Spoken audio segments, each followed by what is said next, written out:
Well, welcome back to Interactive Wrestling Radio. Joining us on the line right now is the hardcore legend, one of my favorites. As long as we don't talk about politics, we'll get along great, I think. Mick Foley's on the line. How you doing today, sir? I'm doing good, but I can have a nice conversation even with people who don't agree with me. But we'll stick to probably wrestling for today.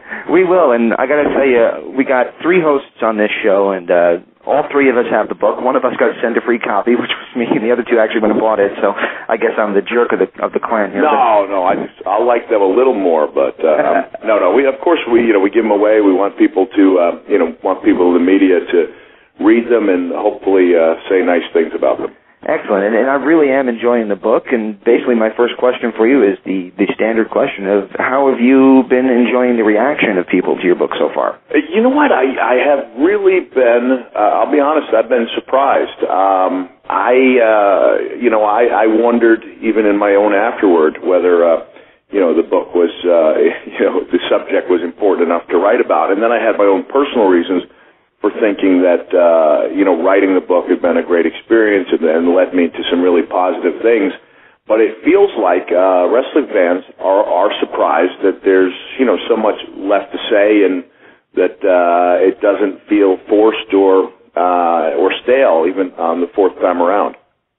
You think so? So you think that was certainly, obviously the Internet being what it is, and a little bit on the negative side, a lot of the time they came out and were saying, oh, well, what does he possibly have left to say, and he shouldn't have won the belt in the first place, things like that. They just came out really shooting. So was that something that you were aware of then leading into it? Yeah, I don't know, I don't delve into the Internet wrestling scene that much, and so I was surprised, a year ago or so when I just mentioned that I was writing a book, that reactions were so, negative towards just the idea of doing it, as if somebody's actually forcing somebody to buy a copy. And there were a couple really negative reactions right off the bat. But I think those have been kind of, the minimum. I really get the feeling that fans are enjoying it, and I've really been encouraged that a couple of the literary magazines have recommended it even to people who don't like wrestling. Right, that was actually one of the comments of the gentleman who works the overnight shift that's a part of this show at a gas station. He was reading the book, and somebody walked in, saw him reading the book, and well, what's that about? And he explained it. They're like, you know what, I don't even like wrestling, but I might check that out. So. Yeah, there are a lot of good wrestling books out there, but I feel like this is the ones I write are among the few that that do connect with people who don't enjoy wrestling. And who was the gentleman who was at the book signing in Baltimore? Patrick Kelly, who's also Maryland. That was me. Kensington, Maryland. Yeah. And now you can vouch for me that it's a good time at these signings, right? Oh, it is. The one thing I love about being... the one thing I loved about the signing was how just funny and charismatic you were. I just know, just from being around all the people that were there, we all had a blast. Yeah. Actually, that was just supposed to be a signing. And when I got there, I said, there's no podium. I really look forward to giving the talks and doing the Q&A, and it makes it fun for me. And I try to mix it up every night so that it's not the same thing. And, of course, the questions make it different every time out. So if people see that I have a signing in their area, it is a lot more fun than just standing in line. Absolutely. I will say the Snuka story was hilarious.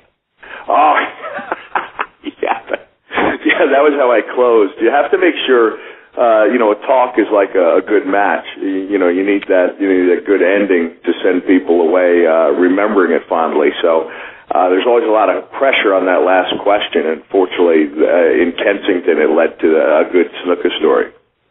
And I hate to ask this, but Patrick kind of said off the air, is there any way we can get a abbreviated version of that story for our listeners? Oh, man, I don't know. Yeah, why not?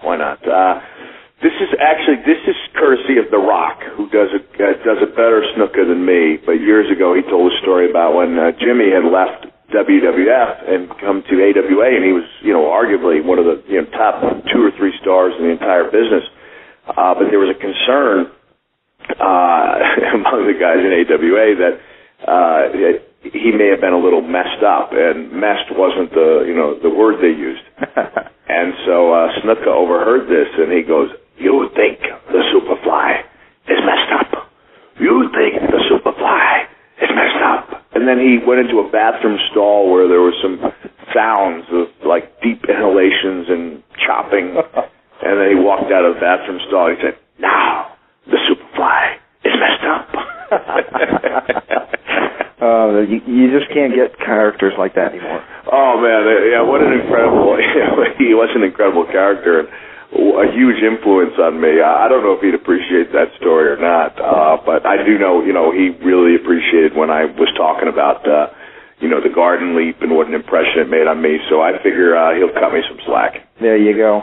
Now, one of the places that actually mentioned your book that surprised a lot of the wrestling community was Michael Cole on WWE Raw actually mentioned the book, and I want to get your take on the WWE actually, I wouldn't want to say promoting it, but actually, throwing a line out there for you. What did you think of them doing that for you? It was surreal. Like, I had been asked if that would be okay with me. I got a message from my publisher saying that they wanted a copy of the book. And I was like, okay. And then I got a message saying that they were going to mention it. And so I watched the show with my family, and that clip came on, and it was really a mind blower. It came so quickly, and a lot of people missed it. But we went back and I checked it out in the tweet universe, and man, it just kind of exploded. And so I don't know how well this book will do. It's too early to tell, but I imagine if it does well, it'll be at least in part, WWE making it seem relevant, making me seem relevant too. Because like we were discussing off the air, you're not overly, praised WWE in the book, so we were a little bit surprised they would do that for you. Yeah, it's mixed. I would say I was actually more negative towards WWE in the last book I did, which they published. And so, Vince has some faults, some of which I point out in the book, but he is this firm believer in the First Amendment and letting people say what they want. I'll tell you a funny story about Vince, if you don't mind me doing another weak imitation. Sure, go for it. When the WWE lawyers rightfully brought up a lot of concerns, when the Hardcore Diary was published, in particular, the segment that I criticized where Vince was Dr. Heine and was pulling objects I remember. from the inner regions of JR. After JR had that surgery, I thought it was in really poor taste and one of the worst things the company had ever done. And they handed it to Vince, and somebody told me that his shoulders started shaking, and he went, "He's wrong. It is funny, but if that's the way he feels, let him print it." So, I think But, I think they looked over a couple of the chapters, like the one on substance problems and on the early deaths, and I guess they did not think it was damaging to WWE, and I know I wasn't pointing fingers at those particular chapters. And deep down, I think Vince actually, has a soft spot for me. So he was just, as far as I know, he was just doing something nice. Very cool. Cool. Now, one thing that I really like about all your wrestling memoirs is how brutally honest you are about the stuff that you did. If you liked it, you'll praise it. If you weren't a fan of it, you'll tell us that it sucked. And I do really appreciate that honesty. Is that something that you really strive to convey in your books? Is that something you decided early on? I'm going to be honest with the people that read it and tell them, I didn't like this or I didn't like that.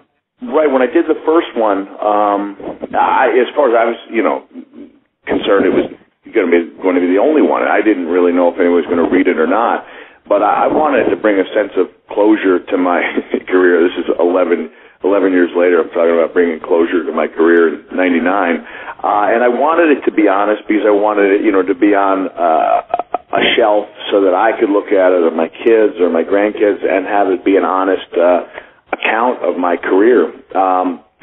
I've heard a couple people say that I've got an ego problem, and I don't know what they're looking at because I go out of my way to call it like it was and not add any more grandeur to the things I did. I would agree with that entirely. And one of the things that Patrick came away from your signing was your discussion about the Rocky movies, and that kind of leads us into your Last Man Standing match you had with Flair. You did the Rocky II ending. And the question I have for you is, Have you seen it back yet? And how did you feel that it came off on TV? Yeah, I could. It was a little confusing. I probably should have tried to make it up at the same time as Rick. And I think when they cut to me, I had already kind of sunk back down. And so it appeared, I could see why people would think that Rick won the match. Yeah. And, I think they ought to, play that up on TV. I mean, he ought to be kind of hot about it. But honestly, I thought I ripped off the Rocky II ending when I did Last Man Standing with the other Rock, with Dwayne Johnson. There was not a conscious effort to do that. I just think it was kind of cool that, Rick got the last blow in, yet I was the last guy up. But I'll go so far to say that was the only, thing I would redo from that match.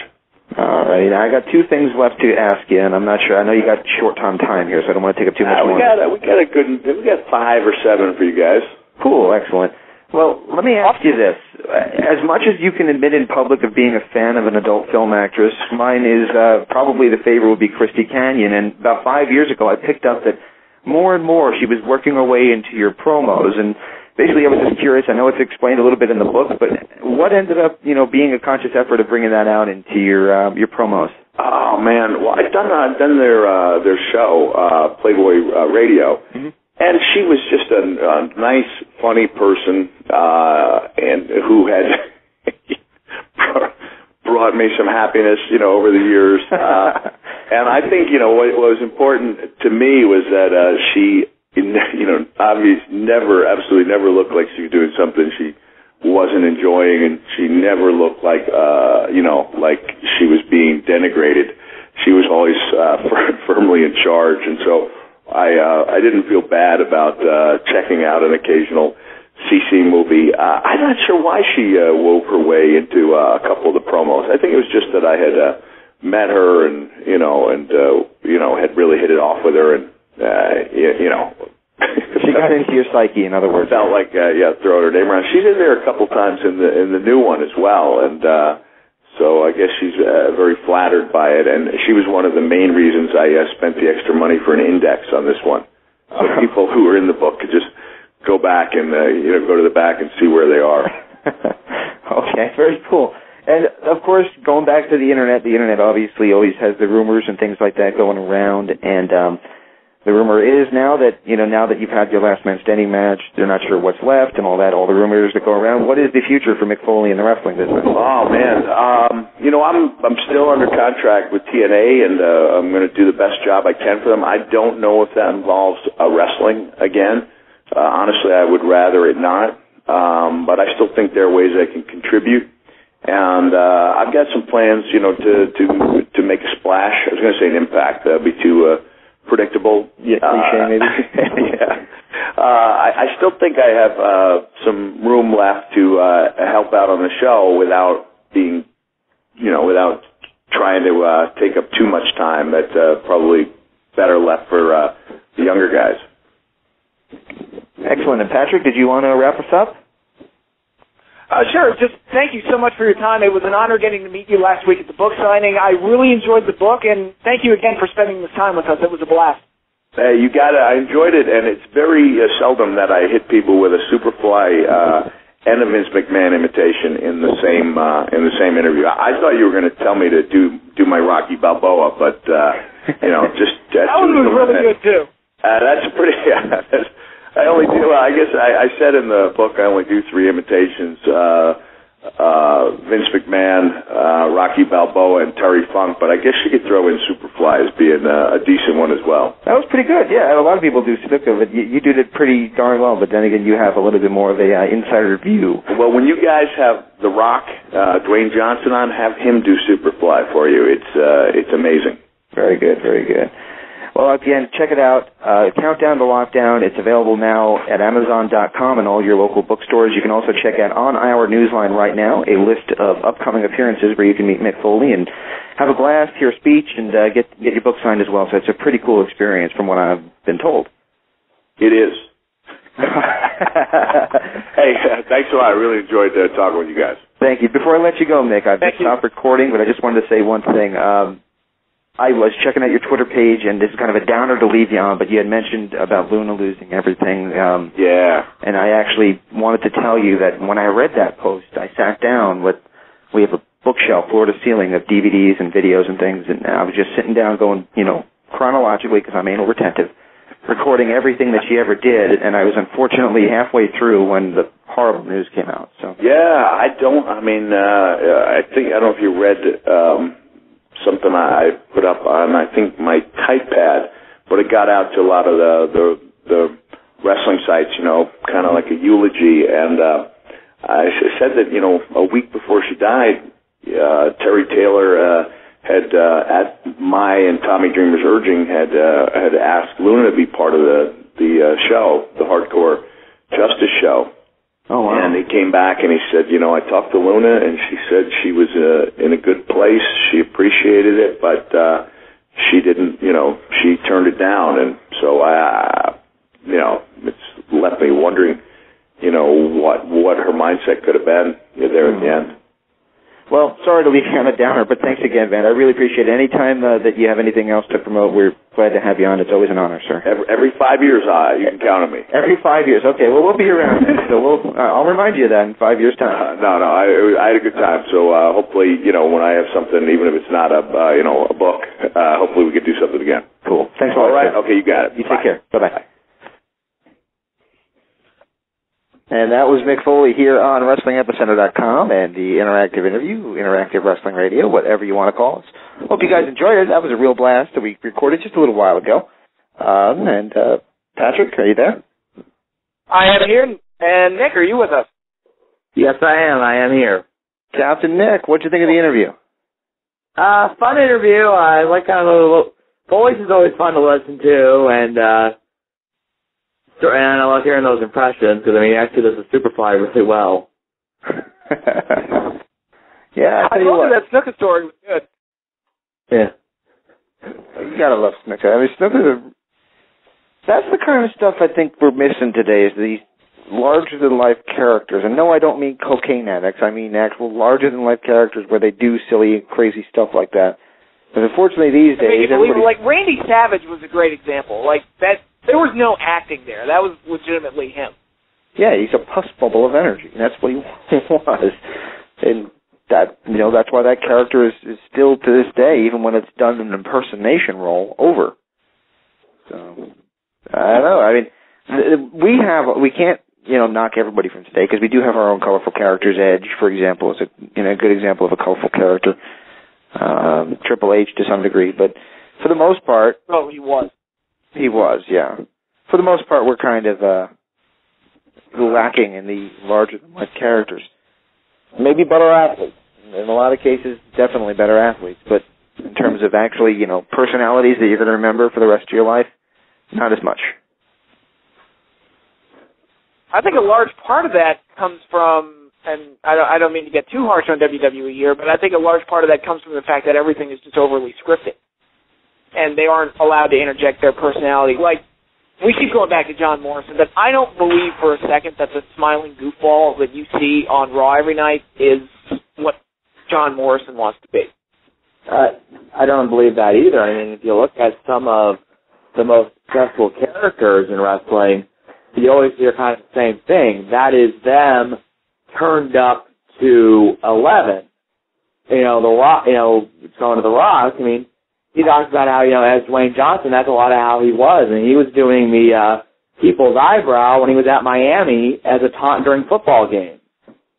That, that worked its way into his wrestling persona, and that's how part of the reason we got The Rock. And, even Mick Foley, I think if you would argue from in terms of, money, his most successful persona is kind of the goofy comedy family guy. And, you know what, lo and behold, Mick will be the first to tell you that he had a lot of success with that character, and that's what pushed him over the top, and that's what allowed the guy that said, I'll never be world champion, to become WWE champion multiple times. How glad do you think Foley is that we didn't ask two things? One, the WCW memory loss thing, and he needed that. And the King of the Ring 98 thing. I think he's sick of talking about that one. It's like, I fell off a cage, guys. Get over it. It's that's kind of what I'd be about 12 years later. He actually talks about that a little bit in the book. Does he? What does he say about it in the book? Basically, he just says, I understand that it was memorable, but it's been 12 years, and I had a very long career before and to a certain extent after it. There's something else to talk to me about than the cage. Yeah, one thing that Foley brought up on one of the DVDs, and I think he brought it up in one of his books, too. He had a Hell in a Cell match on an episode of Raw with Kane, and he took a fall off the side of the cage. He didn't get thrown off the top, but he kind of, like Shawn Michaels style. He was climbing up the top, and he got knocked off as he was climbing. It didn't look anywhere near as impressive as the Hell in a Cell at King of the Ring, but it hurt him more. He was more injured from that fall than the big fall off the top where Taker threw him. And he's like, it's just amazing that everybody remembers this one fall, which really didn't hurt me as bad as it could have. I mean, it still hurt, but it could have been a lot worse, too. And the second fall in the match with Kane hurt me a lot more, and nobody remembers it. Well, I think part of that is, A, the fact that the Hell in the Cell Undertaker falls are replayed constantly, and two, I mean, I know that physically he says the one hurt more than the other, but there's actually, if you go back to that Hell in the Cell, there's actually, 3 bumps that really hurt him. There's the first fall off the side in the announce table. There's the second fall where he gets choke slammed through the cage and he falls and he collapses part of the match, and JR screaming, "It's good God Almighty! It's God is my witness! I swear he's broken in half." And then there's that third fall where he goes into thumbtacks, and there's that epic shot of him, the mask off, and the tooth coming out of his nose. Yeah. If you don't remember that, you don't remember anything. Yeah, I mean, that was when I was watching that. I actually, again, I had the illegal cable hot box at the time, so I didn't order it. Yeah, I'm a bad boy. I loved at the time they started showing commercials saying, if you steal cable, you have to answer to a higher power, and they'd show lightning in the sky, and it's like, yeah, he cares if I'm watching a wrestling pay-per-view for free. That's it's a precursor to streaming. Yeah. I remember. I don't do the streaming thing. I do the torrents thing, though. I remember when TNA was doing their weekly pay-per-views. They'd send guys out to do a don't steal cable PSA before the thing started, but they try to make them do it in gimmick. Yeah. So they'd have Triple X going, and as good as we look, it would be a real shame to watch this illegally. So don't steal cable. And they had Vito come out and go, ain't nobody supposed to have none of them damn stealing boxes but me. Now you get that straight, or else I come to your house and I whack you. That's like the anti-smoking commercials that WWF used to do. Yes, the Ultimate Warrior, who is clearly influenced by some other substance, is going to tell me not to smoke. The Warrior one gets muddled up in my memory with his Slim Jim commercial. Hey guys, Antique. Can we say that he's the most legitimately insane person to ever enter the wrestling business? I mean, I don't know if he was insane. Asshole. He changed his name to Warrior. He went to the courthouse and he filed paperwork to change his name from Jim Hellwig to Warrior. Seriously, and he, oh God, just read some of the stuff he writes on his website. I mean, I agree with about 80% of what he writes, by the way, but it's just written in an effing crazy way. Women don't make the world work. Yeah. Oh, I think that quote will outlive him. That will. Queering doesn't make the world go round, I think it was, yeah. I think there's a musical number that could be attached to it. Yeah, that would go well on Broadway where everybody is gay. Oh, Lord. Why is that anyway? Is it just like, and I do like, certain Broadway plays, The Producers, for example. Big fan of that, but. Producers is awesome. Have you seen the original? With which one? Nathan Lane, or who are you going back to? No, the original one from the 60s with Gene Wilder and Zero Mostel. No, I haven't. I'd love to. I love Gene Wilder. It's awesome. I think it's better than the musical version. I love the musical version because of all the songs, but the original is just so much better because they're more believable in their insanity, if that makes any sense. Yeah, it does. Well, how do we get on show tunes? Well, we started talking and Don't Make the World Work. Oh, there you go. I just kind of got lost in that one. Yeah. Oh, man. So, yeah, that was a good interview. I really enjoyed it, and it sounded to me like Mick actually did enjoy himself. I mean, it wasn't one of the half compliments, half insults like Lanny Poffo gave us that time, where he said, of all the interviews that I've ever done, this was certainly one of them. Yeah, we've had Lanny on a couple of times. I thought that was really cool that you had him come on and read the How the Grinch Stole Christmas. How the Grinch Stole Christmas. Yeah. See, he didn't even have to read it. He did it from memory. Oh, that's even cooler. I asked him once, actually, off the air, I said, you go and read this at public schools. And he's like, yeah, they asked me around the area because, I'm not a huge celebrity, but they seem to know who I am, so they invite me to come in and do it. I'm like, but you're saying the word Christmas in a public school. And he's like, well, compared to most men, I'm a giant, so they're not going to tell me not to say Christmas. That's awesome. Plus, his brother is Randy Savage, so yeah, you cross him, you cross Savage. You cross Savage, you deal with the magic. Which, by the way, I was to make yet another Looney Tunes reference on this show. I was looking around. I was watching episodes of the show Duck Dodgers in the 24th and a half century, which is a really funny show. I'm mad at myself for not watching it when it was on the air. But Randy Savage had a guest spot on one of the episodes. Really? Yeah, it was pretty cool. Wow, I'm actually listening to Randy Savage talk to Daffy Duck. It's pretty cool. He did a couple of those spots at that time. Then he did another cartoon where they really plugged the hell out of it on WCW, and the actual cartoon was pretty crappy. He played some massive wrestling... Oh, the monkey cartoon? Yeah, Dial M for Monkey is what it was called, yeah. Yeah. That was horrible.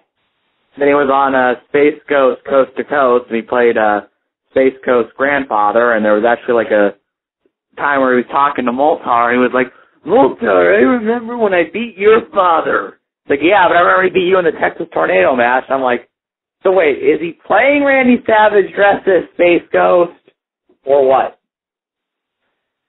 Don't try to make sense of that show. I was 10 at the time. He was, that show ended with Space Ghost singing a very offensive version of Hey Retardos.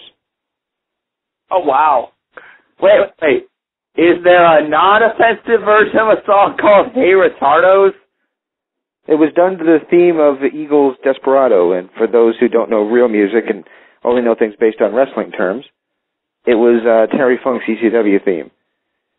And it's what he started singing in. He went, "Hey Retardos," and they had a whole big band behind them, and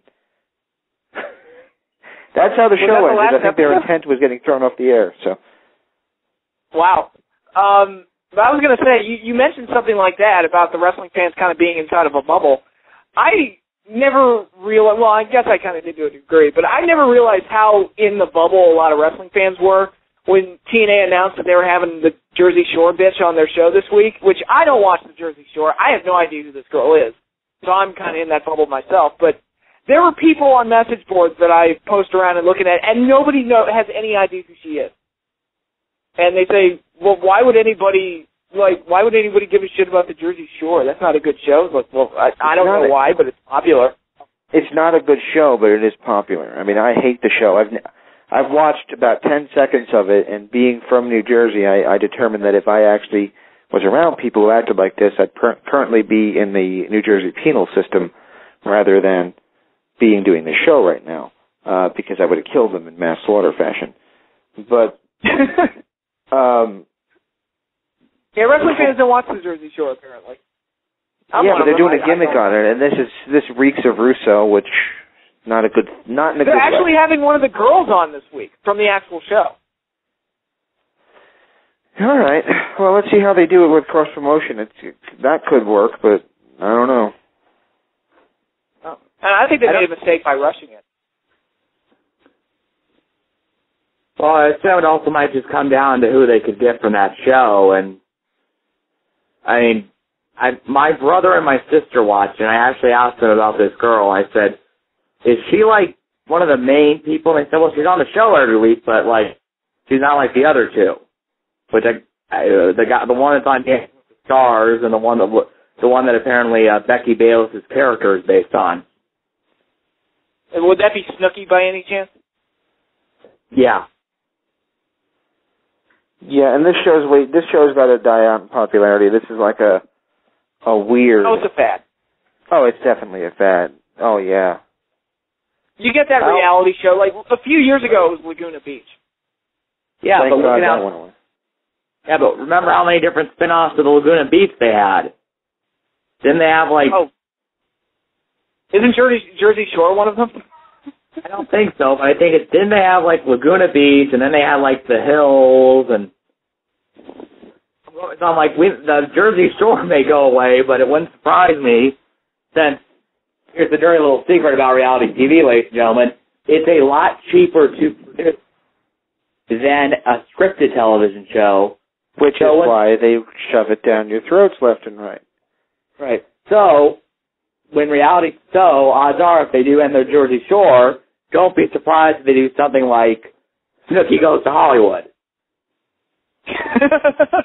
Snooki Goes to Hollywood. I gotta admit this here. There's a reality show that's starting on November 1st, and it's based on my original hometown, and I couldn't be more disappointed in my original hometown because of it. It's going to be on VH1, and it's going to be called My Big Friggin' Wedding. Now, let me preface that by saying that I hate the Jersey Shore, and it's based on the Jersey Shore. It's a spin-off already of the Jersey Shore. Get right into it, by the same producers and all that. I don't even know the cast members, but somebody's in it. And I also didn't find any humor in My Big Fat Greek Wedding. So combining two things that I didn't like, making it about my hometown, Richfield, New Jersey. I just disappointed in my hometown. I'd rather link Richfield, New Jersey to its previous entertainment standard, which was the town, even though it wasn't filmed there, that was based on The Wedding Singer. That's a cool movie. It beats the Jersey Shore any day of the week in my book, so. Yeah, that was a cool movie, and it was based on my hometown, especially the Broadway version. They actually had a street sign that said Richfield, New Jersey on it in the Broadway production, and a water tower that's kind of an icon. It actually belongs to the town next to us, but it was visible from our town, so it's pretty cool. It's pretty cool knowing that, my little town was a part of The Wedding Singer. That said, My Big Friggin' Wedding, go to hell.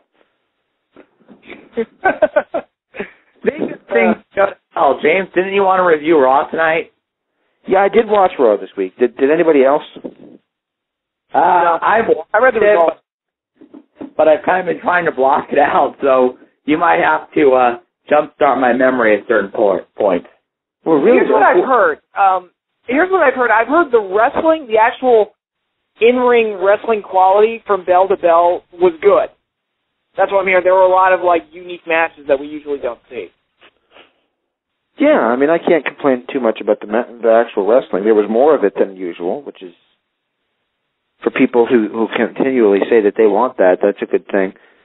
There was good and bad to it. The bad of it was, far too much talking time with this Cena thing, which I don't think that many people honestly care about. Well, the problem I think with it is that they've already made it kind of clear where they're going to go with it. It's, don't worry, John Cena's not really a bad guy, kids. He's just got to do this, but eventually he's going to snap, and he's going to beat the living hell out of Wade Barrett, and everything's going to be all right. Nick, we're PG. We're living heck out of Wade Barrett, and don't worry, your hero's not becoming a bad guy. There's no chance he's ever going to change, because he's still John Cena. He likes what you like. There you go. And he actually came out and said that in his first promo. He's like, I need you all to understand that I don't like doing it, but I got to do it because a deal's a deal, and I'm a man of my word. Did you really say that? Something. It wasn't exactly like that, but it was. If I'm off, I'm only off by a couple of words. Well, what I find real funny is they keep portraying it as, and I know this is how the WWE typically works, for Raw is really the only thing that matters, but they keep acting like that the Raw GM has the authority to completely remove him from WWE permanently. Yet how many times have we seen it where a guy gets fired from Raw and he shows up on SmackDown, or vice versa? Right, and he even said that in his promo this week. He said, and if I don't do what he tells me to do, I'm gone. I'm not saying I'm gone from Raw. I'm not saying that I can't show up on SmackDown, because they told me I can't do that either. I can't turn up on NXT. I can't turn up anywhere. If they let me go, I'm gone from the WWE for good. Something like that. It was just kind of like, okay, then how does that work? Yeah. But, by the way, man, this question probably is begged asking for like 4 or 5 months, however long they've been doing it. But what email system on earth makes that sound effect when you receive an email? Well, question. See, I think it's that they want it to be something that everybody in the arena can hear and understand, and on TV that we're getting an email from the mysterious general manager. But like you said, it's just a completely unrealistic sound. You know what they should do is, remember that guy Special Ed from Crank Yankers? Oh, God. Yay! It's the birthday! Yay! You got mail! Yay! I got mail! How many tickets can I buy, lady? Hi, lady. How many tickets can I buy? How many tickets can I buy? You know who does, the guy who does that actually hosts that metal show on VH1 Classics, which is kind of funny, because I love the guy when he did that stupid gimmick, and now he actually is interviewing like my favorite rock stars, which is kind of cool. Don't ask me what his name is. I don't know. Jim, I think. Something. He's just Ed. Just call him Ed. Oh, they don't have the Special Ed puppet going and interviewing people. He's actually a Jersey guy with a deep voice. So it's the situation? Beg your pardon? Trying to make a joke that it was the situation. Oh, okay. Douchebag from Jersey Shore. No, I don't know if he's from the Jersey Shore. Wait, there's a character on the Jersey Shore named Situation? Yeah, that's like, my brother was trying to explain this to me. And apparently the lead guy is named Mike, but everyone calls him the Situation. And I'm guessing... It sounds like a bad wrestling gimmick. You know what? The way they kind of explained to me, it does sound like a wrestling gimmick, because he has like a catchphrase where whatever's going on, he'll kind of say it something like, man, this is a stressful situation. This is a fun situation. This is one fucked up situation. This is all reality TV, too, which, people actually talk like this, guys. Bothers the shit out of me. It's like when you watch these, and I'm going to throw him under the bus here. Even though I love Gene Simmons, when you watch these stupid reality shows that are clearly such bullshit, it drives me nuts, because it's like, okay, look, this could be funny if you didn't try and pretend that this was actually happening, because it's clearly bullshit. Gene Simmons gets lost in the show where he blew up a van or something. I don't know about that, but he did one where he got lost in the Las Vegas desert, and he has no phone and no money, and he has to find a way to call somebody to pick him up. And guess who he calls to pick him up and drive him back to L.A.? Carrot Top. Wait, we're really supposed to believe that a money whore like Gene Simmons wouldn't have any money? Well, here's the other problem I have with it.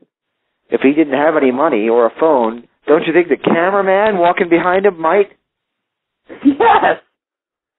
Kind of goes to the wrestling complaint about in wrestling where it's like, okay, here's what we're going to do. We're going to run out there. And, John, you're going to act like you're Boris's friend. And then when he thinks you're his partner, you're going to punch him right in the back of the head. Don't tell anybody. And then the announcers go, well, wait, what? Is John going to be okay?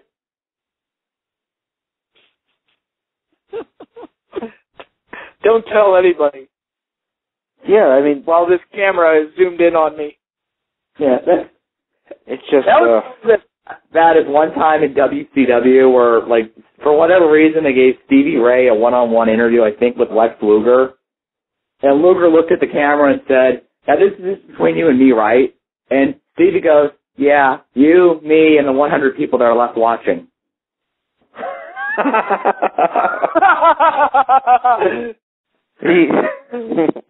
They were really, when was this? Towards the end, or?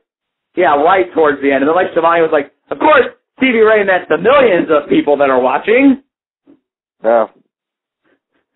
They were still doing millions at the time, but it was a shrinking audience. Well, at their low point, they were still doing, like, this is a sharp drop from where they were. They were doing, what, 2.5s against the WWE that was doing 2.5 was a good rating. I mean, they were about I would say between 2.0 and 2.5 consistently. They very, very seldomly drop below the 2. Right. So, I mean, right, which again is still far beneath what they were doing a couple years earlier, but TNA never got that much against WWE, and WWE, they're almost at that level themselves. And somebody makes the point of saying that when WCW, when it ended and the shows got canceled, the ratings were actually better than most other cable shows. But unfortunately, it just got that Jamie Kellerman got in there and he said, I don't want wrestling on this network. And it was Jamie Kellerman, it was Brad Siegel, and it was the guy kind of in charge of the whole TBS Turner side of things, was also making it hard on them even before that, because they're looking at WWE ratings and saying, well, why can't you do that? Meanwhile, WWE has Terry Runnels bending over in a thong and Mark Henry's 85-year-old girlfriend giving birth to a hand, and WCW has crowds chanting, you suck, and instead of cutting out the crowd audience sound, they have Tony Schiavone having a broken-up sentence because they're cutting out the word suck entirely from the broadcast. I mean, it was a completely different set of rules that each company had to play by, and, I mean, like we're basically trying not to say, even though we mean it, is, TNA would have killed to have those ratings. Oh, absolutely. WWE would. Well, they'd kill to have the ratings that they had 10 years ago. Well, I'm sure. Here's the thing. Right now, I'm betting Raw. The last Nitro ratings are better than what SmackDown's getting. I know SmackDown is building a little bit more on Sci-Fi, but it remains to be seen, and if they'll get to if they'll get up to Nash Raw ever again. It definitely. No, I don't think so. I think definitely. Yeah. I mean, I don't know about you. I don't think they will, just because it's not a live show and it just doesn't feel as important. So it's not like Monday is not wrestling. Friday is not wrestling night. Friday is go to the movies night. So.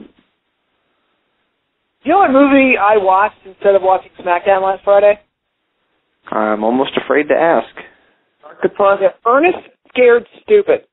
Ernest Scared Stupid. That I would rather watch Ernest P. Worrell fight off trolls in one of the most brain-dead movies I've ever watched than watch SmackDown. That was the mindset I was in Friday night. You know what's funny? All the reviews for that show were like, SmackDown returns to form. A brilliant night of action on SmackDown. You know, like, I'm like, you guys are acting like it was, like SmackDown was a year ago when it, well, not now more than a year ago, when it was clearly the best wrestling show out there. And it, you know, we had all these great plots and all these turns. And that's how people were acting. They were actually saying, like, this is the best SmackDown's been in a long time, and it's great to see they're back on track. I'm like, no, they're not. Because they're still doing Kane versus Undertaker. You've now got Big Show apparently trying to be his movie character. Oh, God. And apparently this week... You know what? I think WWE's going to break their own record for quickest release to DVD. Yeah. And then some idiot will email me talking about how, well, you don't understand how limited release works. And they never meant for it to turn a profit in the theater. I'm like... Yeah, by the way, that excuse for anybody is just bullshit. It's like when you buy these independent shows or what have you and see them on DVD, and there's not enough people to surround the ring in the audience. I'm not talking first, second, third rows. I'm talking that there isn't enough people in the front row to surround the ring. And you'll say something like, well, there's no attendance there. I mean, how could they possibly have broken even? You don't understand. They make their money from DVD sales. Do they sell it to the same 13 people that just showed up? I mean, where the hell are these buys coming from, supposedly? Yeah. If you can't sell tickets, you can't sell DVDs.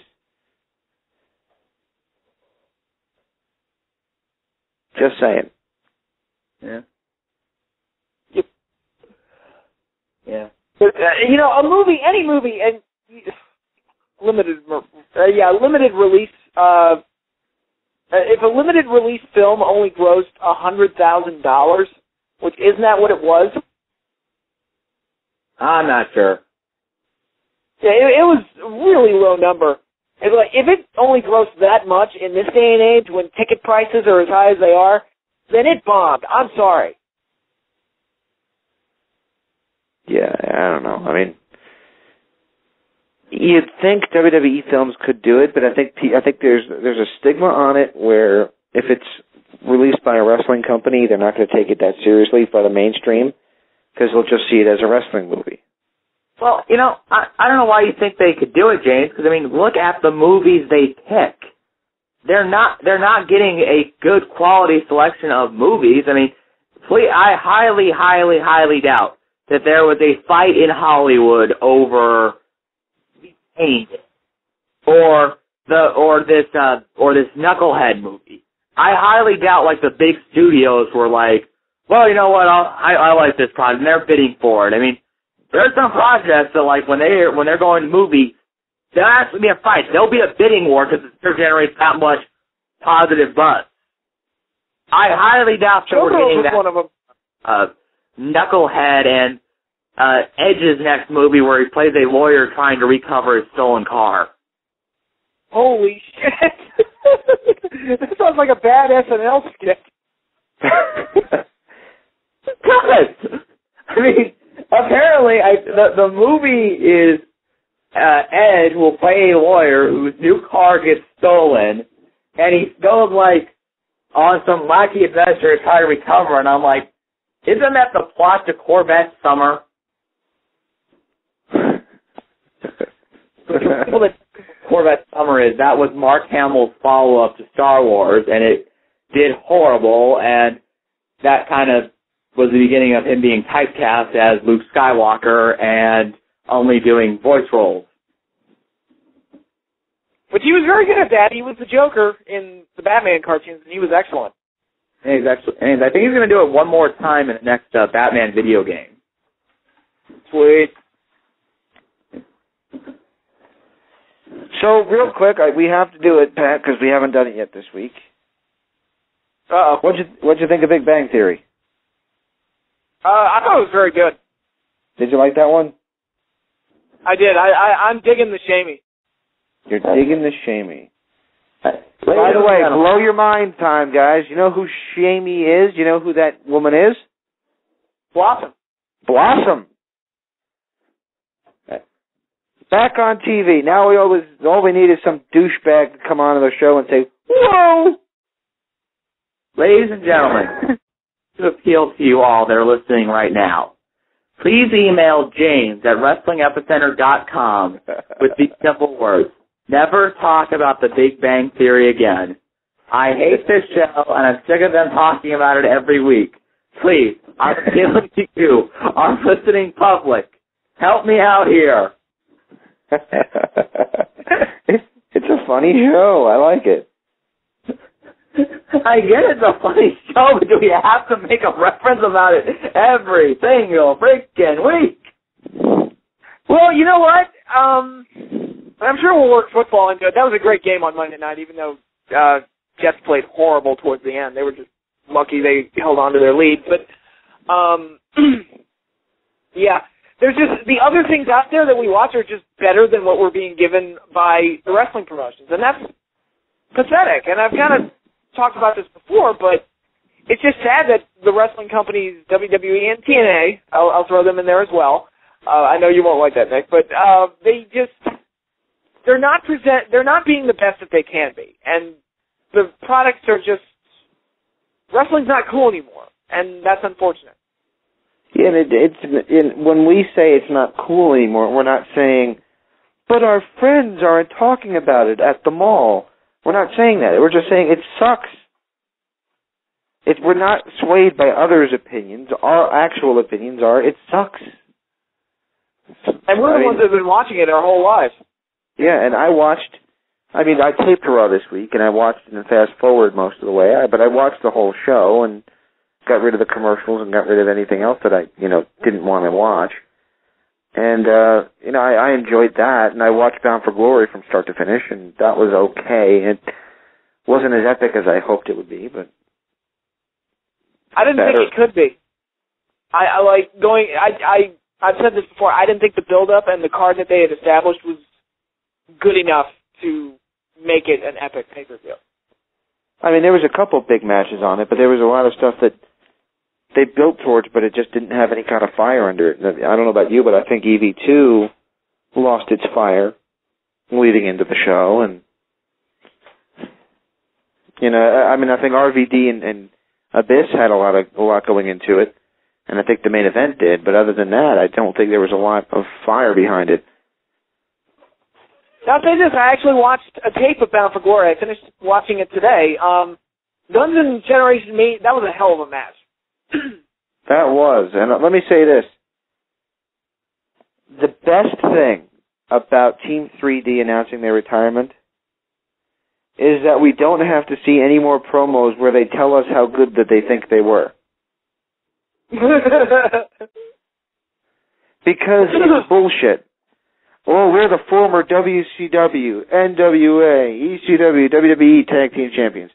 Well, let's review that. Okay? You held the NWA belts while you were in TNA, before they switched to the TNA tag belts. So it's not like you held them back in 88 when it actually meant something. Right. WCW tag belts. You never actually worked for WCW. You won the WWE's pulling out the WCW tag title prop. So again, it's not like you were active and competitors in WCW. So essentially what you're saying is you held the tag team titles in ECW, WWE, and TNA, which is impressive in and of itself, but just accept that that's what it is. Right, and they've held a bunch of titles in Japan, too, but apparently they're undefeated in Japan. Is that correct? Not anymore. Okay. They lost the IWGP belt, I want to say, to the Blue Army. Now it's escaped me who was in that faction. Yeah. Okay. But yeah, well, the one who does those promos is Brother Ray, because he's the one. I mean, he does most of the talking. Devon just has that little catchphrase. But Bubba Ray, he's such a belt mark, and it's so obvious. Yeah, well. And that's what scares me about them going for the tag belts one last time against the Motor City Machine Guns. I don't want them to win the belts as some kind of we went out as champions the way we came in. No, you came in a bingo hall doing a fat guy doing a dance gimmick with a half brother that's black. Ha ha. That's how you came in. You didn't come in on top. What's that again? Said he also had a half brother that was Indian. And a half brother that was a vampire. And let's see, there was Dudley as well, and Big Dick Dudley he's dead now, and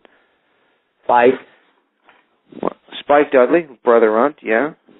Sign guy who's apparently now WWE developmental or something. He does something for them. Yeah. I think he does their travel plans, actually. Oh, well. He's a good guy. But, I mean, it's just such a fallacy. They're a hell of a tag team, and their place in the business is clearly going to be as one of the greatest tag teams of all time, but I don't think they ever surpassed the Legion of Doom, the Road Warriors. Because when the LOD says that they said they held the AWA, the NWA, the WCW, the WWE tag team titles, they actually did. Yeah, they held the tag team titles the AWA tag team titles in a casino that was about the same size as the ECW arena. True, but it was also syndicated throughout the West Coast while it was still a syndicated product, whereas ECW claims that, we were national. No, you weren't. You were on at 2:30 a.m. on the MSG network. I mean, it bothers me. It bothers me that people have this fallacy of what ECW was, because it really wasn't. It really wasn't that big time. I mean, it really wasn't. No, it was more like a proving ground for new talents before they moved on to somewhere better. And I'm not bashing ECW for that. They produced many of the biggest stars during the Monday Night Wars, truth be told. But going back to the Dudley Boys, I personally don't feel like championships, the amount of championships you win, really matters all that much, because you didn't win shit. So you're not the greatest tag team of all time because you held 24 titles. That really doesn't matter, because the titles are manufactured and the show's fixed anyway. To me, the Dudley Boys were part of that tag team renaissance in the WWF in the early 2000s with the Hardys and Edge and Christian. And they deserve a lot of credit for that because they kind of rejuvenated tag team wrestling. But in my opinion, they were probably, I don't want to say they were the worst team of those three, but I at the very least, I tend to look back more favorably on Edge and Christian. Yeah. I mean, and that's where they cut their teeth. They cut their teeth. Their legacy is basically based on 1999 through 2004 WWF/E. That is where their, quote, legacy was built.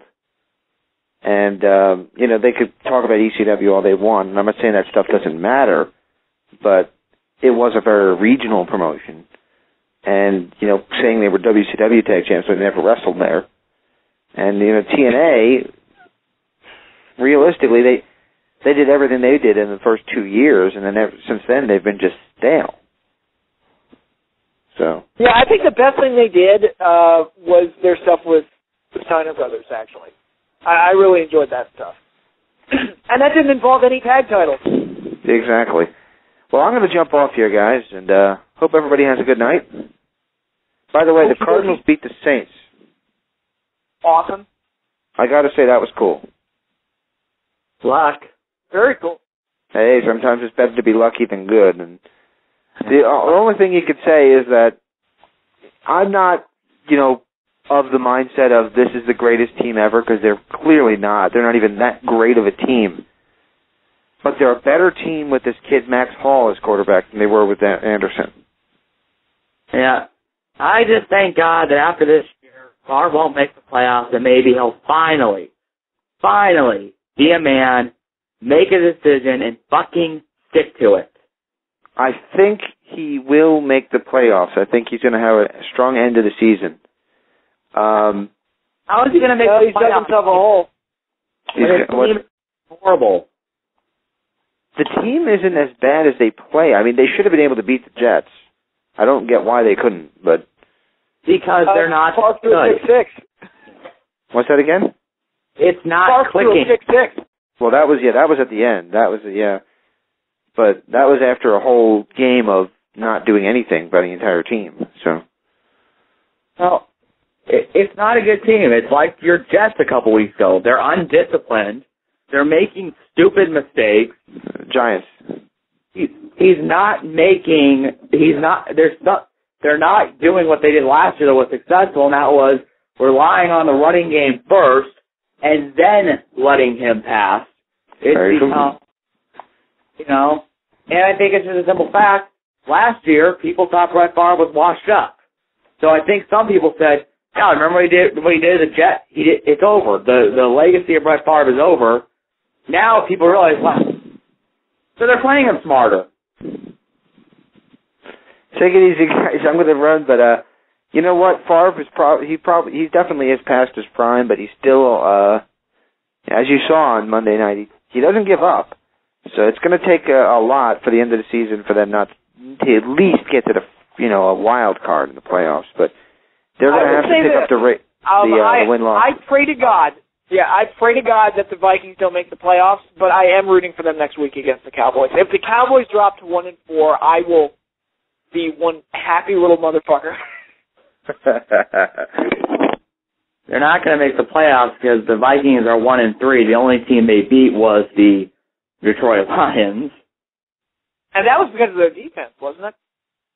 Yeah, so that's my point. They're not beating. They're not even the Jets played horrible at times, but they're not playing other teams well. It's like I'll be honest. Jets almost let them have that game at the end. That clock management at the end was one of the worst things I've ever seen. The announcers were yelling at him for it, and I was sitting there ready to pull my hair out. I'm like, what are you doing?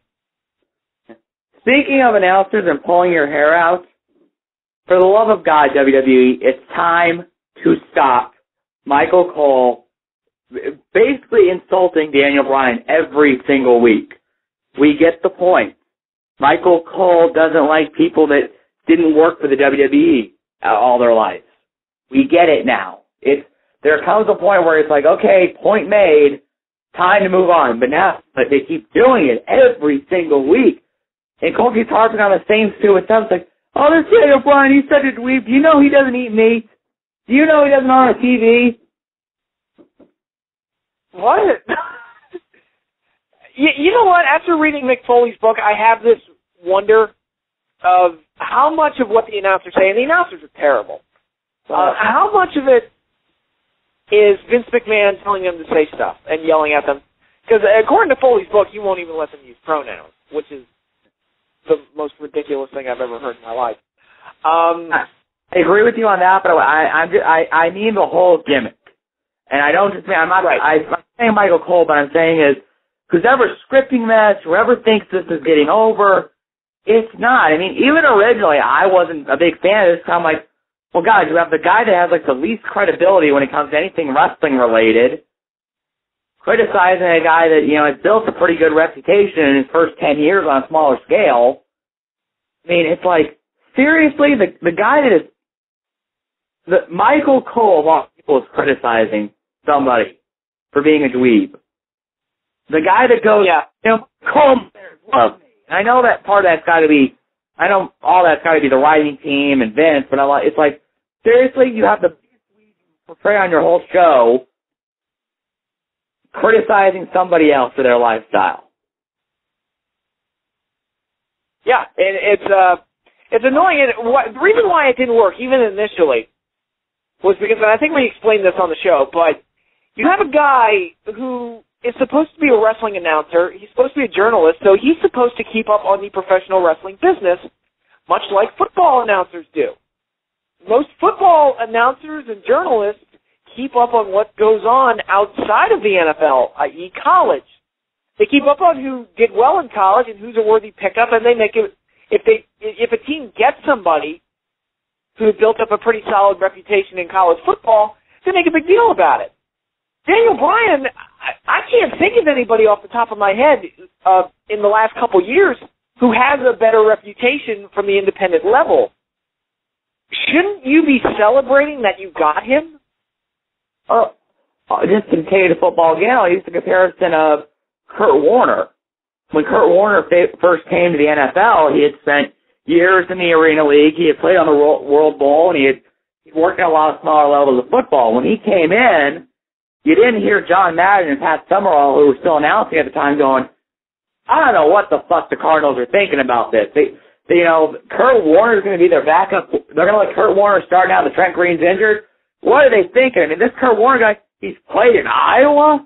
The Barnstormer? What the hell's with this guy? They said stuff like, Warner is a seasoned veteran at pro football. And he's got a good, strong arm. He might be able to do something here with the Rams. It was never like, oh man, what an idiot the Rams are for going with this guy now their starting quarterback's injured. Yeah, exactly. That's essentially what they're doing with Daniel Bryan in a way, where it's like, where Michael Cole basically is going, how stupid was the WWE to hire this guy in the first place? And it makes no sense. They haven't given us a reason as to one that I can buy into, other than the fact that Vince just wants to create a character that'll piss off the IWC, the Internet Wrestling Community. And that was the only reason. It's like, oh, we need a character who makes fun of this guy and makes fun of the Internet fans, and it'll get people talking. And that was the only reason behind it, but nothing about it makes any sense. Like, why does Michael Cole feel this way? Since when has he been, like, the harbinger of hatred towards independent wrestling? I don't get it. Right. I mean, and I even said this originally when they were doing it. It's like, well, if you want to do this, or you want to make the point that Daniel Bryan has a great reputation elsewhere, but he hasn't proven anything in the WWE, find somebody with credibility to do it. I mean, if, like, I'll just use this as an example. Jerry Lawler, I could buy to a certain extent doing this because, for all the jokes we make about Jerry Lawler, he's still a former world champion. He's a very accomplished pro wrestler. He has a history in the ring that people know about. That guy could have worked. Or, he's not really a favorite of ours around here, but why not MVP? Have MVP come out and say, I keep hearing about how good this Daniel Bryan guy is, but MVP knows a little bit about the old wrestling game as well. And, Daniel Bryan, you haven't proven anything yet around here. See that U.S. title you're wearing? I won it in the first 6 months. Yada, yada, yada. You can do something with an actual wrestler, but it's like, what's the payoff with Michael Cole constantly insulting Daniel Bryan? I seriously hope that at some point it's not going to be announced Daniel Bryan versus Michael Cole. I hope not. Well, it might be funny to watch him beat the piss out of Michael Cole, but he already did on NXT, which is kind of funny. But, I don't get the character, and I don't get, he beat Miz for the title. I mean, what else does... I don't understand what, he hasn't proven himself yet? Yeah. I mean, and it really, I'll say this, it was just kind of like a sudden reversal for Cole, where for the longest time, Michael Cole was basically Mr. Rah-Rah babyface. He was all like, oh man, John Cena, this guy tries so hard, he works so hard, how can you not respect this man? Then, you look at someone like Randy Orton, all the shortcuts he's taken. That was Michael Cole. It was just like all of a sudden he was like, I hate the internet, I hate Daniel Bryan, but Miz, I love you. Yeah. Did he hate the Miz about, before NXT? Before they started doing that? Here's the funny thing. I actually was watching NXT every week, and there were some weeks where you would criticize Miz on Raw, and then the next night love him on NXT. Yeah, consistency. Great. Oh, God. There's a video on YouTube by a guy called Some Random Guy, and he does, a lot of parodies of, comic book movies and stuff. Mm-hmm. And he does like a whole song talking about continuity, using like an Iron Man figure and talking about how you know. Oh yeah, I've seen that. Yeah, and then like today he's doing like a new one where like he has Deadpool, and like Deadpool's body gets blown apart and all that's left is his head, and they go away for a little while, and he comes back and it's like, yeah, fortunately we stayed away just enough time for my body to grow back. And the fact that my suit often gets damaged means I was just smart enough to pack more in this backpack I have. And then they play the word continuity. Continuity. Yeah. Oh, Lord. So by the way, this bragging rights pay-per-view is now starting to take shape. Team Raw is going to be R-Truth, Santino, John Morrison, and The Miz, and then I think there's one more guy to be added. And I just have CM Punk. Yeah, CM Punk, Famous. I think there's one more guy. And what I want to know is how the hell did Santino and R-Truth get on this team? Okay, R-Truth, even though I hate him, I can kind of understand. It's like, okay, it's a team with 7 guys on it, and he's healthy mid-card pushes. Even though I can't stand him as a talent, it's like, all right, I understand the thought process of him being on there, but Santino? What I find so funny is that they make sure Daniel Bryan won't be on this card or part of this team, and he loses to Sheamus, and admittedly he got a lot more offense in this week than he did the week before, but still not enough, and yet Santino's going to be on this team. I mean, Santino's been a jobber for how long now? Even when Santino was getting really pushed, he never won matches. Yeah, that was actually part of the comedy. Like, some of his best stuff was... I think my favorite match he ever did was that match with Mickey James where he had one arm tied behind his back. Yeah. That was one of the last video game had like a thing, Fantasy World. It was like a storyline you could play where it was like all these fake matches Santino made up to popularize his own glory. And you were playing against Santino as he won like the WWE Championship and his like 4-ways and stuff, and he was like making all this stuff up, and it's like that was the joke of the like little side game is that none of this had clearly happened. But yeah, I remember when he beat Jack Swagger earlier this year, and I'm like, oh well, they must have no plans for Swagger if he's losing to Santino. And then when he won the world title right after WrestleMania, I'm thinking, wait, the guy that lost to Santino is going to be world heavyweight champion? What? And it's just, the guy has no credibility, and if you're going to do, and I hate the Raw versus SmackDown feud because it makes no sense. They're fighting over nothing that's important. It's essentially the Pro Bowl.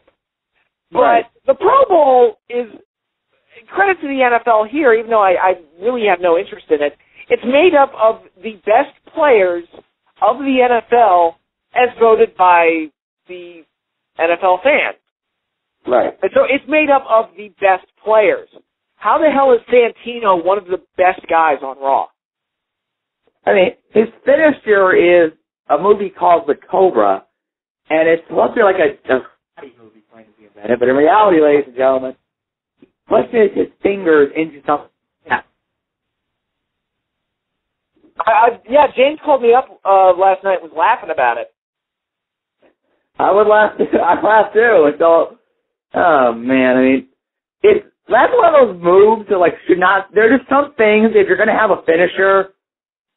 I can understand having like a comedy move with a comedy wrestler, but his actual finisher, the thing that's going to beat guys, should not be a joke. I'll use probably the best comedy wrestler out there, and that's Colt Cabana. Colt has like a lot of funny stuff that he does. He has what he calls the flying asshole, which is basically he hits somebody with his butt. That's not his finisher. His finisher is the Colt 45, which is a backbreaker. And he has the Billy Goat's Curse, which is an inverted Boston Crab. Those are actually wrestling moves that win matches. The Cobra, which is pushing somebody with one hand, is not a finisher. Yeah. I'm sure Vince thinks it's hilarious. Oh, yeah. Somebody even said, like, I don't know where I read it, but somebody even made the point once of saying, quote, that if you can make Vince laugh, whatever you have come up with will probably get on the air. No. That's good to know. Yeah. Like, somebody, like Mick Foley, and going back to our interview, Mick Foley in his last book, he talks about his original plan for the angle. And the original plan for the angle was going to be, the angle was going to be Mick was going to join the Kiss My Ass Club. Terry Funk would come out to try to stop him because Terry didn't want Mick to sell out like that. Then Vince would get mad and he'd insist that Funk would kiss his ass, and Ed would knock him out, and they were going to have, Ed drive Terry's face into Vince's ass, and then Vince was going to get like this horrified look on his face. It was going to be revealed that Terry was biting Vince on the ass. And Vince started laughing in the pitch meeting, and Mickey writes in the book, says, I got him right there, because I knew Vince was laughing.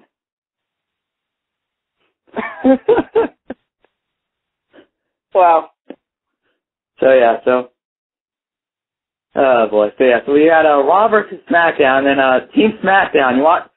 They had an idea that could have worked, but they blew it horribly for one of the guys who will be on SmackDown. Would this be Tyler Rex somehow getting onto the team? Yeah, Tyler, I think it's actually pronounced Reeks, or maybe it is Rex. Okay. For those that don't remember, this guy was a surfer gimmick that appeared on ECW towards the end. And I didn't even know he was still with the company. Yeah, what's weird is ECW stopped, and he was like the one guy from ECW that didn't get assigned to a new brand.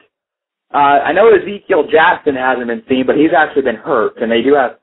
At the time, they had plans for him when he will come to Raw or SmackDown or whatever. But yeah, so apparently, like he just randomly shows up on SmackDown after Cabal's earned a spot and challenges Cabal to a match, and he beats Cabal. I'm like, so wait a minute, the guy that won NXT Season 2, the guy a lot of people are behind, loses to this person that hasn't been seen in close to a year, and almost nobody remembers otherwise. Yeah. I mean, it's I don't know. It's weird how and this is part of the problem with NXT. The competition meant nothing because almost everybody who's appeared on that show as a competitor has come back, whether it be as part of Nexus or Alex Riley is still on the show for some reason. And it's, right. I mean, I understand he's talented, but it just seems weird that, like, okay, this one guy wins a WWE contract, yet most of the people are still on TV, so it really doesn't matter. Well, yeah, I mean, even like Darren Young, who was kicked out of Nexus, is still appearing on WWE TV. He's appearing on Superstars, but it's like, wait a second. This guy lost the competition to earn a Superstar contract, then he tried to destroy the whole company.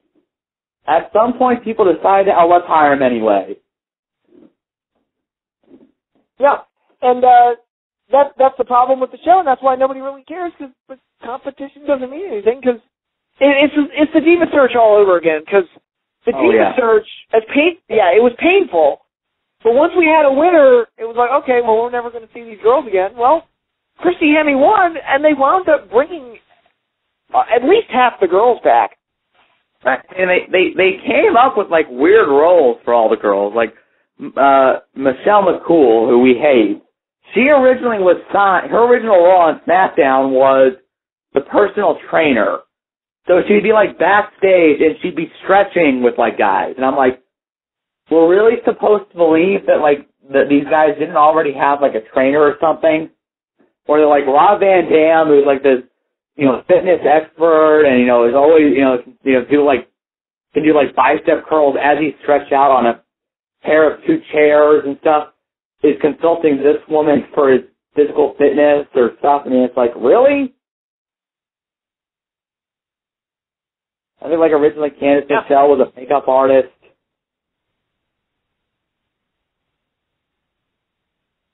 Patrick, are you still there? Yeah. Okay. I'm still here. Don't do that. It just scared me. The line went dead. No, Bob. I'm still here. Yeah, but that's part of the problem with these competitions is that there's no consequences for losing. And that's a microcosm for the problem in wrestling in general, where wins and losses don't really mean all that much anymore. Right. And if the wins and losses, the outcomes don't matter, then why should I watch the show? I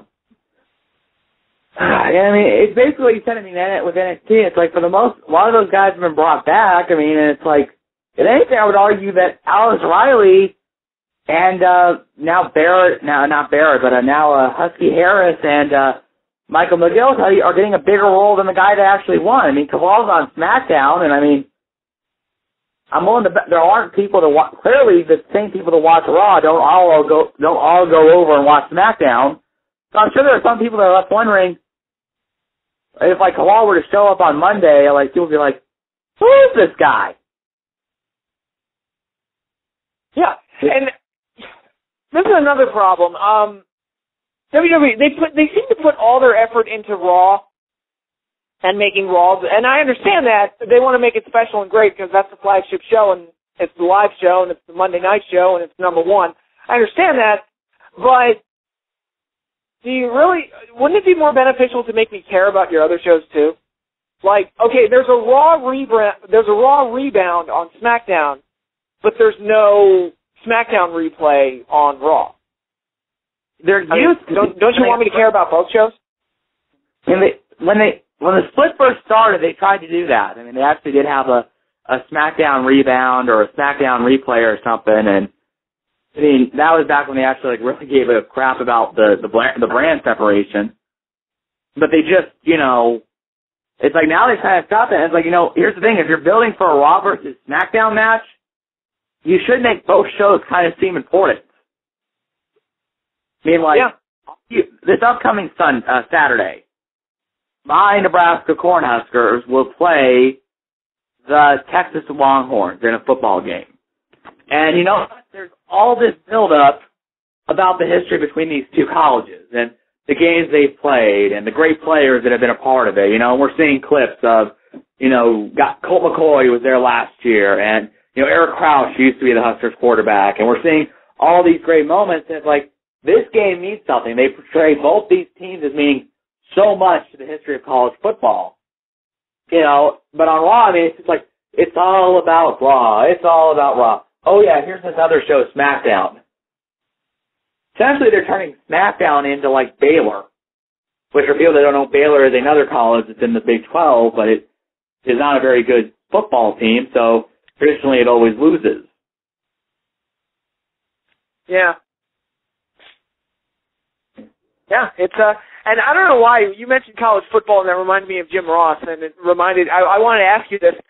Did we ever get an official number for the Raw rating last week? Because the only number I saw was on Jim Ross's blog, and no offense to Jim Ross, but he said they got a 3.3 last week. I don't trust Jim Ross as the be-all, end-all number for what they actually got.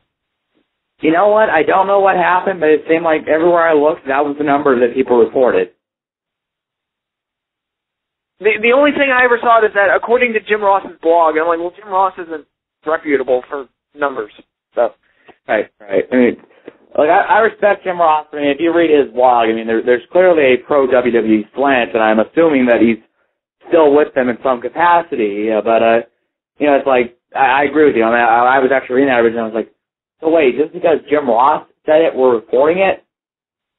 And it's like, did Jim Ross give like a source? Did Jim Ross like go? Because I know there's like a ratings website, and I don't know what it exactly is and when it's updated. So I'm like, did he go to that website? Did he say that, or I mean, like, or is he claiming he has a friend in the television industry that told him this? So what, like, or is he just making this number up? I mean.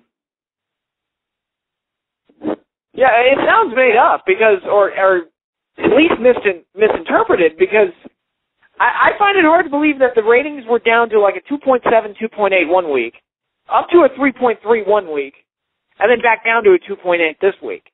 And I can understand that there might have been some swing last week with Cena having to join the Nexus, and last Monday's game being such a blowout between the Patriots and the Dolphins. But I can't see it take a leap. I can't believe that. I mean, I know people always say, oh, well, college football eats into wrestling ratings. I'm like, not that much. Or not, at this point, not that much. It's not like there's a very huge audience that they're competing over. I mean, anyone will, even back in the day when wrestling was at its hottest, despite what some people will tell you, wrestling never beat Monday Night Football.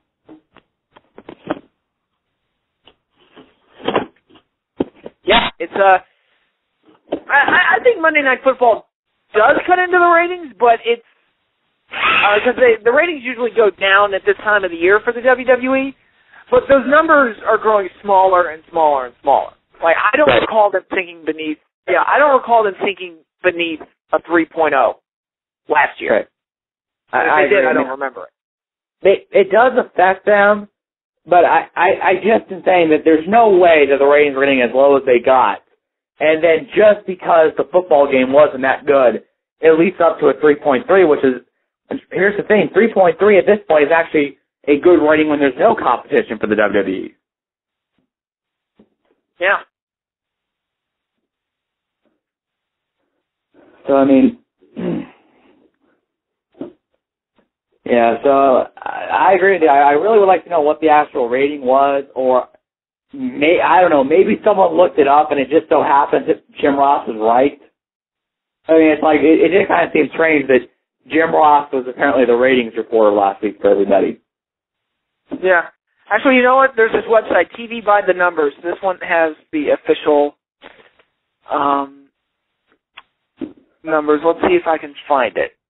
All right. If you do, email it to me or Facebook message it to me, because I'd like to actually post it on the news line and I don't know, maybe tick off maybe tick some people off. That's where I've been following around all day by these people like with fat bellies and coke rim glasses. Wow. I'm kidding. Just for anyone who may not understand, a lot of the stuff I say on this show, I am joking. And for those who may not have missed it yesterday, I tried to call Jim Cornette out on some stuff. Yes, which was hilarious and highly unexpected. I have been thinking about it, and I was like, you know what, look, because, well, I'll be honest, when James kind of said that we all agreed that it was a good show, I was like, you know, I kind of got to make my point here, because I've actually kind of been very not anti-ROH, but I've been critical of them a lot in certain areas, on my Twitter, on my Facebook. I'm like, look, you know, I just want to make my point here, you know, so, because I don't want to, and like, I wanted to see what he would say. Yeah. It's, the show, go ahead. Essentially, Jim Cornette's story is that people want to see the Briscoe brothers, I'm assuming 45 or 50-year-old father, in a match. I really want to meet these people and ask them what drugs they're on. That's a good question. I would not want to see that. I mean, look, I get maybe bringing in someone's father if their father is an actual wrestler or a boxer or a mixed martial artist. But it's like, really? We're just going to bring the Briscoe brothers' father in? I mean, I know, like, the Kings of Wrestling have had a big feud with the Briscoes all year, and that was something I was trying to ask about, why it seems like they've had 20 matches this year against each other. But, anyway, I mean, yeah, so I mean, like, is anyone really that excited to see Papa Briscoe get in the ring? I mean, it's like, I can't imagine. You know, like, seriously, like, I know he's a manager, but if, like, WWE were to bring back John Cena's father, would anyone be interested in seeing him versus Wade Barrett for the control of John's contract? No one would be interested in seeing that. And I know John Cena Sr. is a wrestling manager, but people don't want to see him wrestle. Yeah. So I think I found it. There's October 5th. Let's see if I can find the Raw rating. This would be last week's number. Okay, this show reports at 2.8, and this is on tvbythenumbers.com, which is more reputable than JR's blog. Could you do me a favor and like Facebook message that to me so I can post it on the newsline in the morning? Okay. Yeah, so you're hearing it here first, ladies and gentlemen. Raw did not get a 3.3 last week. It got a 2.8. Yeah, that was Again, this is according to TVByTheNumbers.com, which has, it's not just wrestling ratings, it's ratings for all of television. And is very reputable. So. Yes. So we have a reputable source, and I'm not saying Jim Ross is a liar, but perhaps Mr. Ross was mistaken. Perhaps he called somebody and asked what the ratings were, and they said maybe the early numbers indicated a 3.3 somehow. I don't really know. Maybe it's kind of like the presidential election, where like the first district that reported looks good, so they projected 3.3. Yeah, I'll be honest, I have no idea how the television ratings work. So I've given up trying to figure it out.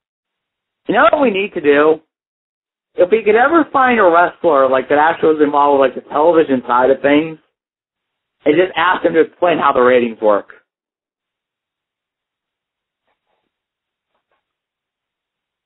Yeah, I want to have it explained to me because I have absolutely no idea how the viewership number eventually translates into the number that they give us. Right, because I mean, I've heard in the past that like more TVs on worldwide. Like Paul Heyman kind of made a little explanation of it in a book about ECW, where he was saying like, you know, originally we were on like at 1 a.m. in New York, and you know we got a 1.3. But then we got moved to like 3 a.m. because we did the same with Sabu being covered in blood.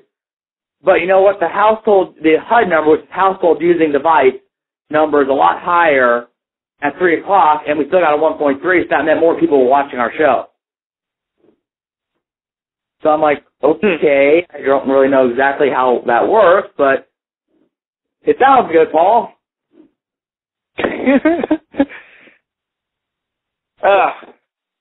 You know what? Heyman is doing stuff again. Like he's getting involved with he produced like a commercial for MMA video games. So maybe we could lower him onto our site, you know, and maybe just ask him like, okay, you're a smart guy. Could you please explain to us how the hell the TV ratings work? Because we always report these numbers, and we really have no idea what they are. Yeah, all I know is that it's a number that goes up and down every week. That's all I know. And if it goes up, it's good. If it goes down, it's bad.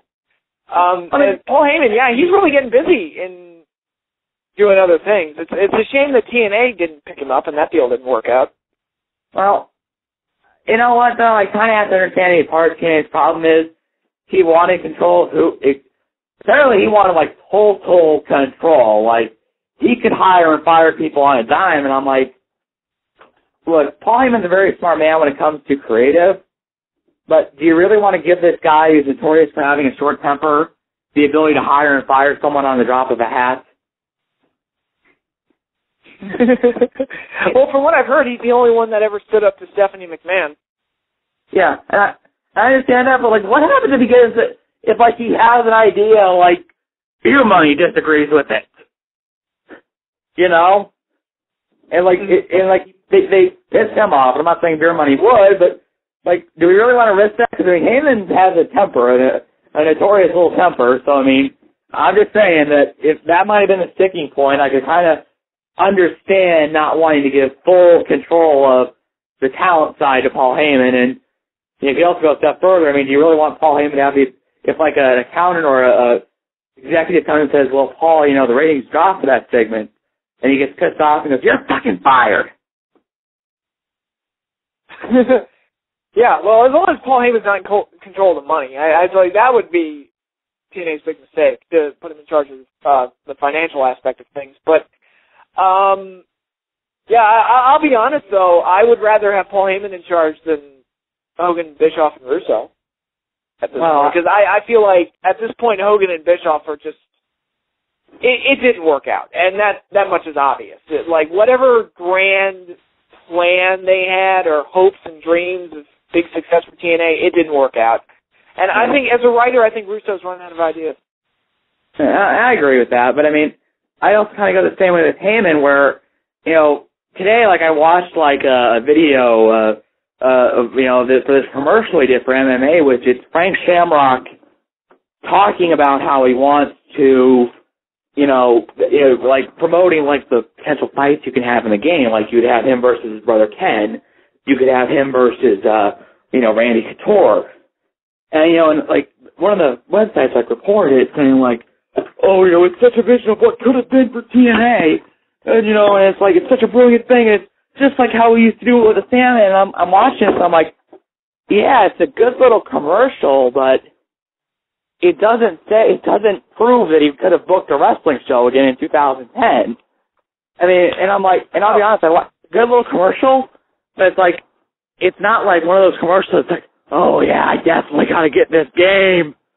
It's like, I think some people didn't really understand, wouldn't understand it's an MMA video game because they claim it's a short film called Retirement Sucks. Yeah, and that's part of my concern with bringing Heyman in. Is he one of those guys that he had a lot of good ideas in the past, and does he have any more good ideas?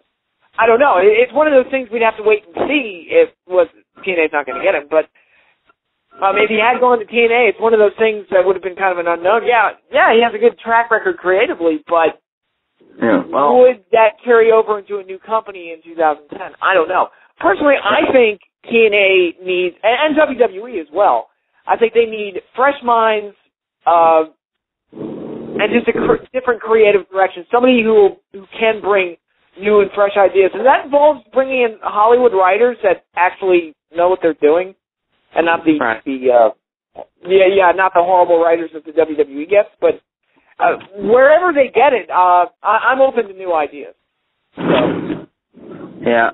I agree with you. I almost feel like in a way, and what you have to do is you have to pick somebody that's been in the business but never been a booker. And I hate to say this, but you really have to roll the dice and make him the man and not have anybody sitting on his shoulder. I mean, some people might say, well, okay, we'll give this guy a chance, but we're gonna keep Vince Russo, or we're gonna bring in Jim Cornette, to work with them, and it's like, I'm like, that can't really work. I mean, I'll just say this: in ROH the last couple of years, they've had, Adam Pearce, and now they have Delirious, and I mean, it's like, you can kind of tell certain ideas that are definitely Cornette,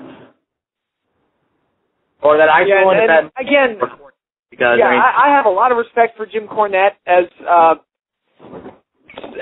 and his role in professional wrestling, but I think he's one of those guys. The kind of show he'll book, he will not make a bad show, but he's not going to give you anything new or innovative either. Right. I mean, I can get some of the appeal of what he was saying. I want to bring the good ideas of the '80s forward and put them with modern day wrestlers. And that can work to a certain extent, but you also have to kind of realize not everything is going to work from the 1980s today. I mean, you have to be willing to adapt. You have to be willing to change. I mean, it's such a different world now. Oh, yeah. And unfortunately, for a while, wrestling changed with it. We saw that with the Attitude Era and how much that reflected society. What we have now, it seems like wrestling's regressed so much since we got out of that initial boom period. And like I said, I think, and I say it a lot, the past generation needs to go, and that's not just on camera, that's behind the camera as well. I think we need just somebody who can come up with some good ideas that are new, fresh, exciting, and hopefully take wrestling in a much more pleasant direction. It's almost got to happen in a way where, I don't want to say everyone retires, but we've got, like you said, we need like almost the apocalypse of pro wrestling. I don't want to go that far, but we need like some big life-changing event. Now, I almost want to say like, God, there's some TV show where like the whole world gets like devastated and then they rebuild. That happen, where it's like, okay, most of these guys go away and it frees things up. I think a great example is Paul Heyman, where, look, he didn't have a whole lot of booking experience before he became the head booker of ECW, but he knew enough about the business that he managed to make it work once he got that opportunity. And I feel like that's what you kind of got to do now, where, like I said, you've got to pick somebody that's never been a booker, but you've got to have the faith in them to let them fail and succeed all on their own without somebody there to kind of, like, put their mind over it. Right, exactly. And we are actually over time here. I didn't even realize this. It is, wow, it's almost 11:40, so I've actually got to go. So is there anything you want to talk about before we go, Nick? You know what? Nothing we need to talk about this week. So just going to say goodbye and to remind you to watch TNA Impact tomorrow, because now we have to see how they follow up Jeff Hardy's heel turn, what they will do with it. Yeah, that's it's interesting. I'll say that. It's the Hardy heel turn is something I didn't expect, so we'll find out on Thursday if it's something that's worth checking out. But yeah, thank you to Nick. Thank you, Nick. I like how I refer to you like you weren't here anymore. But thank you for joining me for this special edition of the show. We had a bit of a long week here. 2 episodes, 2 interviews. Thank you to Jim Cornette. Thank you to Mick Foley for coming on. It's always a blast to have those two on. And thank you to James Walsh for being on the show with us and setting up both those great interviews. And thank you all for listening. So I am Patrick Kelly, and have a good week, everybody. See you next Wednesday.